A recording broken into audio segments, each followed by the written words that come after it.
morning po sa ating lahat. Amen, Japals. First time po nakarating dito sa Locos. Actually, I'm from Laguna po, San Pablo City. Pero ako po ay nakapag-asawa ng taga Isabela. Ako po ay inuwi ng asawa ko, hindi na pinalik sa Laguna. Nabaliktad. Ilagan po yung misis ko sa Barangay Bangag, Ilagan.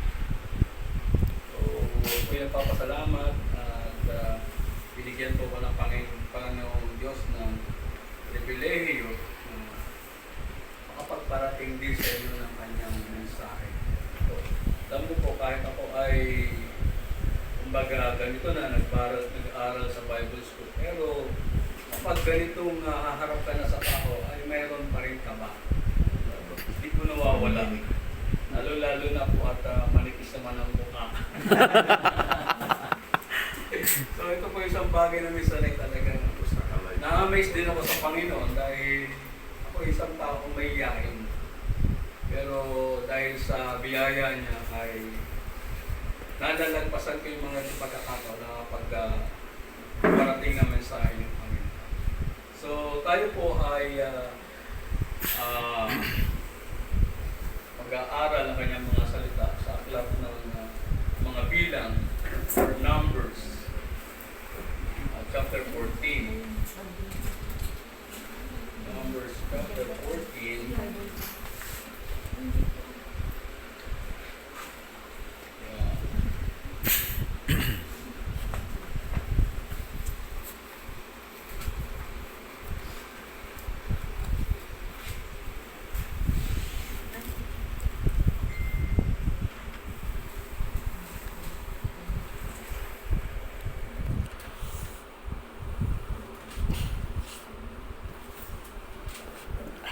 Sabi po dito sa verse 1 ng chapter 14 numbers, and all the congregation lifted up their voice and cried, and the people wept that night. So, prior po doon sa pangyayari niyan, sa verse 13, meron kasi silang bagay na kinatakutan. Kaya sa chapter 14, sila umiiyak sa Panginoon dahil sa takot na yan. So, ang dahilan po ay nasa verse 1 ng chapter 13, sabi po ng Biblia, and the Lord spake unto Moses, saying, send down men that they may search the land of Canaan, which I give unto the children of Israel, every tribe of their fathers shall he send among everyone a ruler among them. So, shortcutin po natin.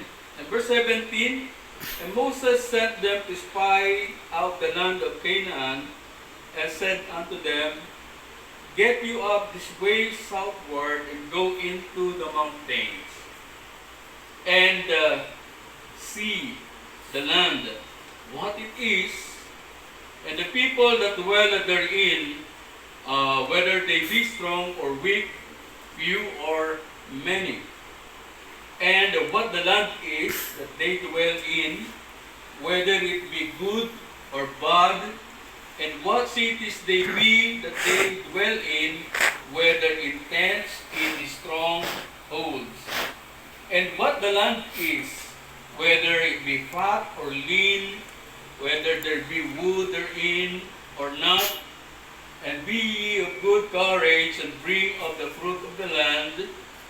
Now the time was the time of the first ripe grapes.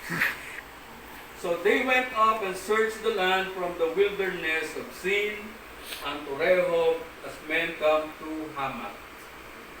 And they ascended by the south, and came unto Hebron, where Ahiman, Shishai, and Talmai, the children of Anak, were now. Hebron was built 7 years before Zion in Egypt. Verse 23, and they came unto the brook of Eshcol, and cut down from thence a branch with one cluster of grapes, and they bare it with between two upon a staff, and they brought of the pomegranates and of the figs, The place was called the brook Eshcol because of the cluster of grapes which the children of Israel cut down from thence. And they returned from searching of the land after 40 days. And they went and came to Moses and to Aaron and to the congregation of the children of Israel unto the wilderness of Paran of Kadesh, and brought back word unto them and unto all the congregation, and showed them the fruit of the land. And they told them and said, We came unto the land whither thou sentest us, and surely it floweth with milk and honey, and this is the fruit of it. Nevertheless, the people be strong that dwell in the land, and the cities are walled, and very great. And moreover, we saw the children of Anak there. And the Amalekites dwell in the land of the south, and the Hittites, and the Jebusites, and the Amorites dwell in the mountains, and the Canaanites dwell by the sea and by the coast of Jordan. Verse 30, And Caleb stilled the people before Moses, and said, Let us go up thence, and possess it, for we are well able to overcome it. Verse 31, But the men that went up with him said, We be not able to go up against the people, for they be are strong than we. And they brought up an evil report of the land that which they had searched unto the children of Israel, saying, The land through which we have gone to search it is a land that eateth up the inhabitants thereof. And all the people that we saw in are men of great stature. And there we saw the giants, the son of Anak, which come of the giants. And we were in our own sight as grasshoppers, and so we were in their sight. So ito po yung dahilan kung bakit sila ay umiyak. No? Nutusan po ng Panginoon si Moses na i-conquer yung isang lugar na ito, no? Nagpadala ng espiya si Moses. Tingnan nyo kung anong klaseng lugar yung ating papasukin. Ito ba ay nababakuran, ito ba ay well fenced, ito ba ay ang naninirahan ba ay mga nasa tents lang, o sila ay nasa mga matayog ng loob, no? Yung bahay tanggulan. Tingnan nyo kung ang lupain ay aaya-aya para pagtataniman natin, o mapagkukulan ng mga pagkain natin. Anong klaseng mga lupain ang mayroon dyan? So nung sila po ay dumating, nag-report, napakaganda ng lugar. Milk of honey, tingnan mo yung napiras naming ubas. Dalawa pa kami na nagdala sa isang cluster lang. Matiin niyo po yung ubas natin ngayon, no? Isang cluster, may 1 kilo, 2 kilo. Pero isang cluster ng ubas na kanilang pinutol para i-report kay Moses, ay 2 tao ang nagbuhat. Yung kanilang tungkod, ginamit nilang parang tawag doon. Sa Tagalog, balagwit eh. Yan. So, doon nila nilagay yung cluster ng ubas sa gitna. Imagine na natin kung gaano siya kabigat. So, yung report nila ni Caleb, ang gaganda. Okay yung lupain. Tama-tama lang para sa atin. Pero yung ibang sumama, ang report nila ay natin pwedeng pasukin. Malalaki ang tao doon, at parang kumakain sila ng mga naninirahan doon, ay tayo parang mga tipaklong lang sa kanilang harapan. Ganun sila katibay. Kaya yung mga tao, imbes na sila ay mabuhayan ng loob, ginawa nila sa chapter 14 ay umiyak sila ng umiyak.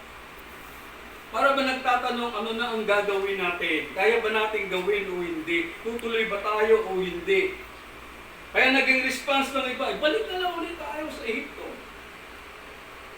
Andun yung mga spices sa sibuyas, sa pagkamahal yun, doon mura lang. Andun yung mga kaldero ng pagkain, tatabi lang tayo doon, may pagkain na kahit na tayo ay nagtatrabaho overtime, walang sahod, basta may makain tayo, okay lang. Ay, susugod tayo dito sa lupain ito na napakalaki ng tao, mga higante. Huwag na tayo tumuloy. Yun siguro yung mga nasa kaisipan nila. No? So ang mga taong ito po ay dadaan lang sila dyan. Sila ay patungo sa lupang pinangako ng Panginoon at sa land of Canaan. Hindi naman yung kanilang titirahan. Kailangan lamang nila yan para meron silang pangtustos, para sila'y mabuhay, lumakas, patungo doon sa promised land na walang pupuntahan. Pero along the way, bago nila marating ang lupain yun, napakaraming pagsubok. Napakaraming trials sa kanila. No? Parang nasanay na po sila doon sa kanilang comfort zone, na umihiga, kumakain, nagtatrabaho, may kinakain, katrabaho, kakain, tutulog. Sanay na sila doon. Kaya nung sila po nilabas ni Moses sa Ehipto, nagutom sila. Moses, dinala mo pa kami dito para dito kami lilibing at walang libingan sa Ehipto. Iniisip na, mamatay sila eh. Wala silang makita mga pagkain, wala silang mga lutuang dala. Iniisip na, suicide. Para silang sumunod sa Moses na hindi nag-iisip. Nung nandun na sila sa lapanan, ay para nilang gustong bumalik. Sisira na yung kanilang loob. So, ganito po yung naging tendency nila. At sila ay natatakot. Kaya sabi dito sa chapter 14, verse 2, and all the children of Israel murmured against Moses and against Aaron, and the whole congregation said unto them, would God that we had died in the land of Egypt, or would God we had died in this wilderness? Wherefore hath the Lord brought us in this land to fall by the sword, and that our wives and our children should be a prey? Were it not better for us to return into Egypt? And they said one to another, let us make a pact, and let us return unto Egypt. Verse 5, then Moses and Aaron fell on their faces before all the assembly of the congregation of the children of Israel. Makita po natin dito talagang discouragement. Moses, babalik na lang kami doon. Bigyan mo na lang kami ng pinuno na mangunguna sa amin, babalik kami doon. You know? So they are full of discouragement. So si Moses bilang leader, hindi niya makakaya yun. Alam niya yung pinapagawa sa kanya ng Panginoon, alam niya kung saan sila dadali ng Panginoon. Kailangan sumunod, mahirap para sa kanya mag-desisyon. Papabalikin ko ba sila? O isasama? Kaya sila reklamado. So isang trial na mga Moses. And verse 6, and Joshua the son of Nun and Caleb the son of Jephunneh, which were of them that scattered the land, rent their clothes. And they spake unto all the company of the children of Israel, saying, the land which we passed through to search it is an exceeding good land. If the Lord delight in us, then He will bring us in this land, and give it us a land which floweth with milk and honey. Only rebel not ye against the Lord, neither fear ye the people of the land, for they are bread for us. Their defense is departed from them, and the Lord is with us. Fear them not. Verse 10, but all the congregation bade stone them with stones, and the glory of the Lord appeared in the tabernacle of the congregation before all the children of Israel. And the Lord said unto Moses, how long will this people provoke me, and how long will it be ere that they believe me? For all the signs which I have showed among them, I will smite them with the pestilence, and disinherit them, and will make of thee a greater nation, and mightier than they. And Moses said unto the Lord, then the Egyptians shall hear it, for thou broughtest up these people in thy might from among them.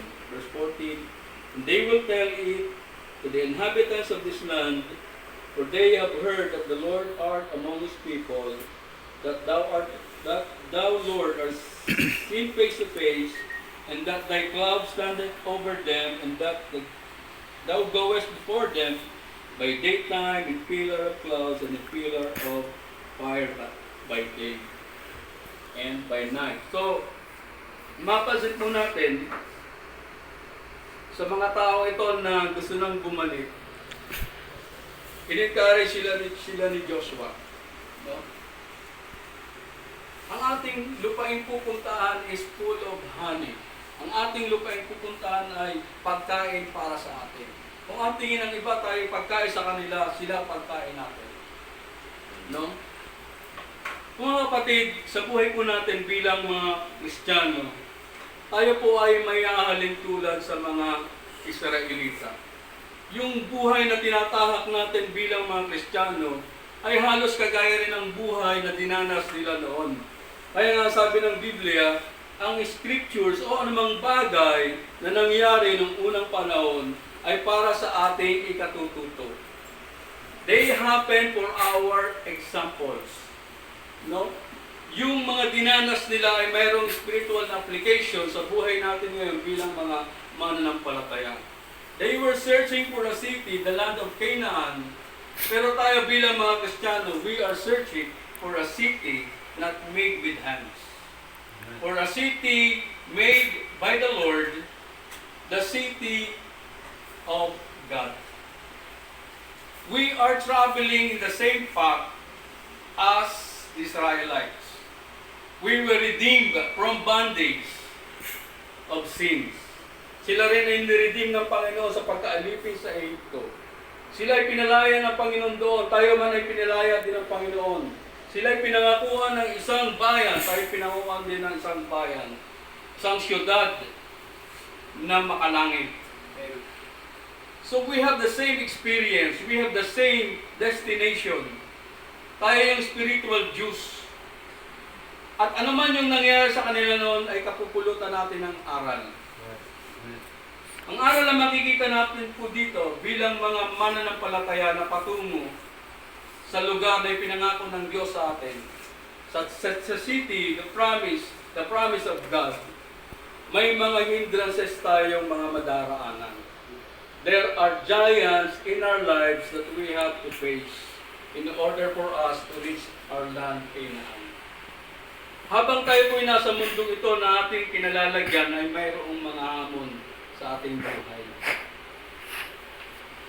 Kaya minsan magtatanong tayo, magpapatuloy pa rin ba tayo pagsamba sa ating Panginoon? Magpapatuloy pa rin ba tayo sa paglilingkod sa ating Panginoon?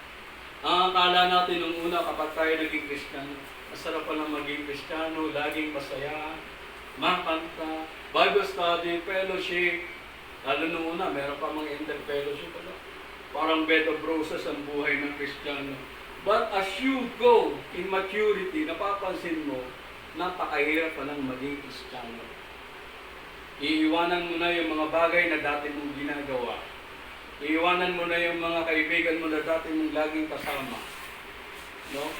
Yung mga bagay na iniisip mo ay iiwanan mo na rin. Dahil hindi pala nakakalugod sa